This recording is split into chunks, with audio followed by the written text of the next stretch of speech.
Good afternoon, everybody. Welcome.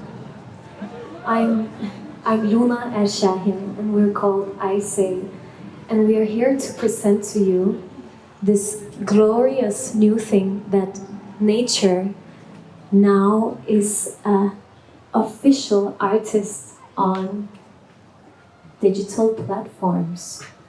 So, yeah. Simply by streaming her music, you will support the fight for climate. And now we're gonna enter into something that no one knows, 15-minute improvisation with nature. And we're so excited, and nature is also there. But anyway, and after we will have a talk about how to work with nature as an equal partnership in creative processes and much more. All right.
Okay, to begin with, can you reflect a little bit on this performance you have just played with nature?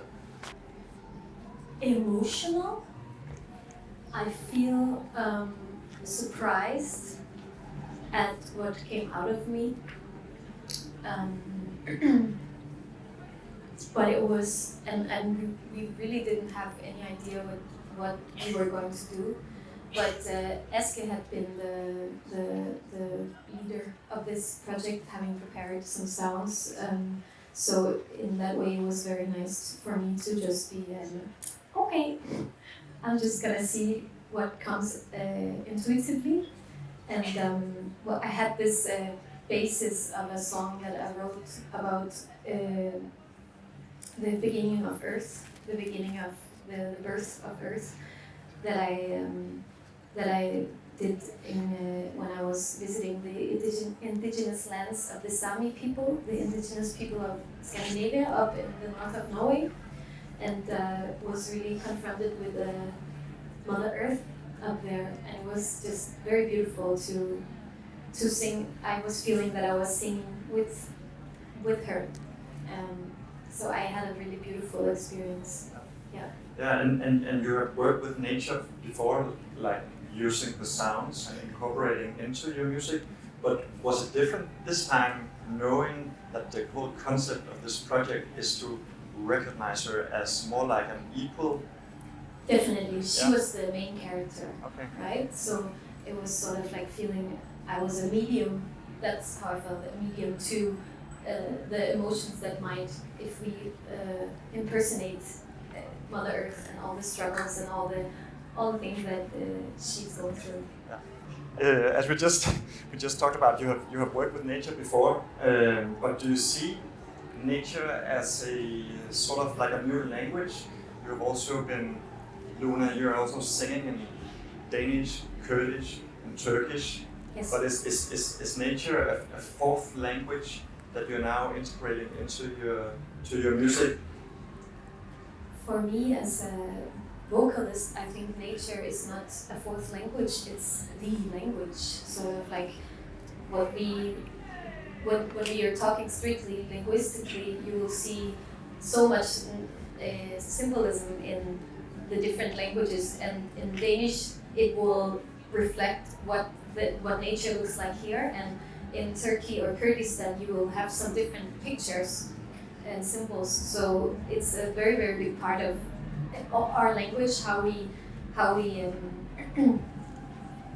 sing. So, and for me, nature is connected with emotion, right? So that's the language. It's the language. But I like to name it nature. I didn't do that. I haven't done that. So like to name emotions, also nature, like the connection and everything.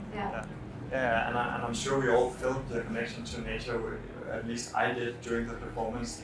This sort of primal scream coming out of you. Yeah. So it all fits together. Yeah. I didn't know.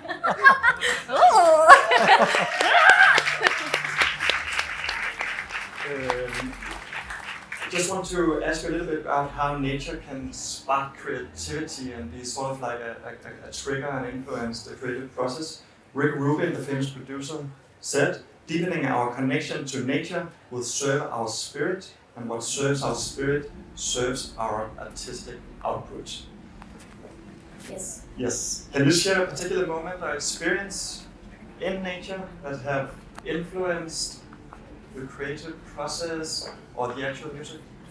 We have been talking about how the environment where you are really affects what kind of music you choose to make, how you feel creative.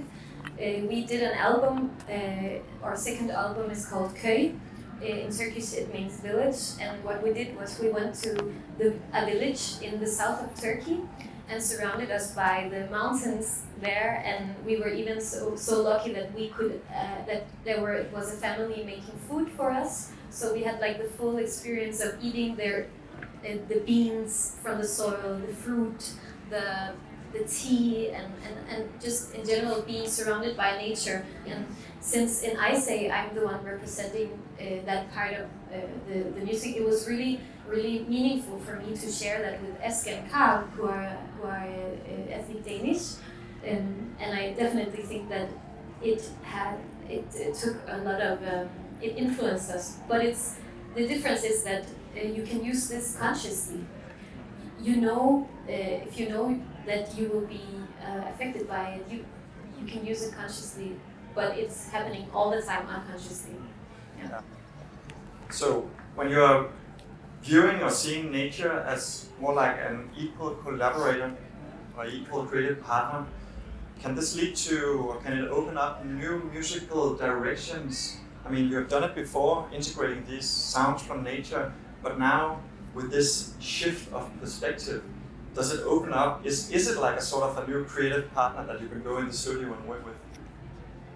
Well, it is, and I think actually right here at Roskilde tomorrow when Aurora is going to play the Orange stage, I've heard some rumors that she might bring nature. So then we can see an example of how to integrate nature, like specifically on stage as well, not just only in the studio. So yeah, for sure. And you have to. I was just thinking about there's so much to be said about having nature as an equal partner and like cherishing and how do you say oh my god, the word only comes to me in Turkish. Is there any Turkish people here that tapmak? No, okay. Anyway, that's so weird. No, we have creating something, right? But when you create music, you're also creating a whole profile. So it depending on the instruments, but also very much the visual profile, which is something I think is really fun. And I was collaborating with Sif down here for this project, who has a very amazing brand called Heke. And what she does is that she gets spare wool from a farm, and she washes it herself, makes the yarn herself, and plants it with plants. And then she created this beautiful piece of art, and I think that's a really good example of how that is also a big part of seeing nature as an equal, because this is just as big as showbiz. Showbiz is also the visual profile and everything. And so yeah, so everyone, I think you should give Sif a big hand for making this. All right, so we also need to talk about all of this in a more broader context, how artists, just like yourself, can use their voice, their platform, to push for social and also, of course, environmental change. One of the most inspiring quotes I've heard in recent years was from Emma Holten, a great Danish feminist, if you don't know her. I guess many people know her in here. She said, I don't know if it's her quote, but she re-quoted it, that you gotta use your influence / I think you said power, where you're able to do it. And that goes for musicians as well. And I mean, you having a microphone, being able to speak, using that power is, that's the only way. I mean. Yeah. But what is it music can do? What is it art and music and the platform that artists can do? What is the potential? Oh, okay. I did an assignment on this last year, so here we go. Are you ready? It's 5 pages. I brought. Well, but I had this course about climate and musicians and culture, and I kind of found out that there was at that point there was only 2 roads to go down. There's like the one which is the production thing, like what is the CO2 print of this festival, or Coldplay or Taylor Swift going on tour, vinyls made of PVC plastic, all that. And then there's like the emotional impact of music that comes from this performance on some of you maybe, or from Aurora's performance, or whoever you want to listen to, which is like documented the most impactful way of changing people. It's a transformative power. Emotion, feeling is a tremendous power, really. So what I learned from that was that that's the thing, and that's why it's important. And in many other cases as well. And what I think is interesting with nature now is that that's a third leg. Like now you have also registered nature as a partner, like an actual artist making money to itself, like we do. So sounds right, kind of added on to that thing, which I think is really amazing. Actually, I think we should give them a hand because it's quite cool. It's quite cool. Thank you all very much. Thank and you. Remember to go out and see AySay tomorrow at the EOS stage at 1. It's at 1. Please come. Please come. Thank you very much. Thank you. Thank you, Mads. Thank you, Ravnsbæk.